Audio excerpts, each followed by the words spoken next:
Eh, c'est le petit coup de gueule, ma frère. Ouais, je sais, ma frère, t'as vu la tignasse, hein. Eh, je retrouve ma voiture, je suis trop content. Le monde d'après le confinement, moi, je kiffe. Ah, mais le monde d'avant, il a résisté parce que je me rappelle de la queue de 3 heures pour aller au McDonald's, c'était quand même chaud. Aujourd'hui, j'ai pu rouler sans attestation. La liberté. Ah, j'ai pu voir comme tout le monde qu'on avait pris d'assaut certains magasins. Ah, j'ai pu en voir aussi sur la route qui étaient contents d'appuyer sur le champignon. Ah ouais, les gens sont contents, heureux. On l'a bien vu avec le canal Saint-Martin. Bondé, surpeuplé. Et la police est arrivée avec un mégaphone pour leur demander gentiment de partir. Ah ouais, on est dans Paris quand même. Et croyez-le ou non, à cause de ça, ils ont interdit l'alcool sur les quais. Ils ont interdit l'alcool. C'est le grand remplacement. Hashtag paye ta charia. En fait, même moi, je vois pas trop le rapport, mais c'était pour faire la transition. Maintenant qu'on est dans le monde d'après, ils se remettent à taper sur les musulmans dans les médias. Et là, depuis quelques jours, je sais pas pourquoi, mais on en prend plein la bouche. Eh bah ouais, on va reprendre les bonnes vieilles habitudes. Maintenant que c'est la fin du confinement, on peut rattaquer les musulmans. Eh bah ouais, maintenant que tout le monde est dehors, on va essayer de faire penser à autre chose, quelque chose de plus positif, constructif. Alors parlons d'islam, de Ramadan. D'ailleurs, à ce propos, je sais pas si vous êtes au courant, il y a un éminent médecin qui gagne à être connu, qui nous a fait part de sa science au sujet du Ramadan.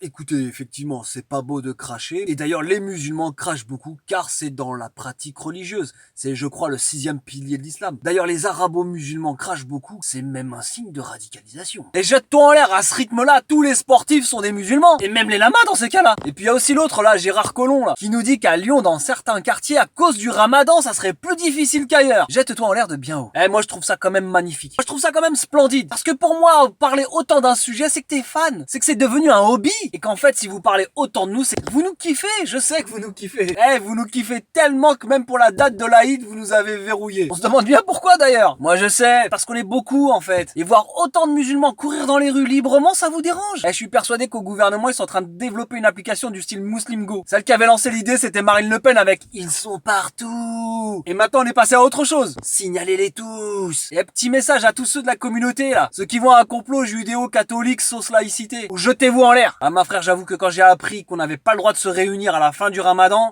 j'étais pas bien. Mais quand tu réfléchis bien, il y a quand même l'objectif de rester en bonne santé, de préserver des vies, et surtout d'éviter d'en contaminer d'autres. Le jour de l'Aïd, on sait que les mosquées, les gymnases sont remplis à ras-bord, et vu le contexte, vaut mieux éviter, faut avouer. Et qui que tu sois, surtout n'oublie pas que par moment, il faut se dire que c'est un mal pour un bien. Commente, like, partage. Pluie de cœur sur toi, ma frère. Jette-toi en l'air et va te faire follow. Et bon appétit, bien sûr.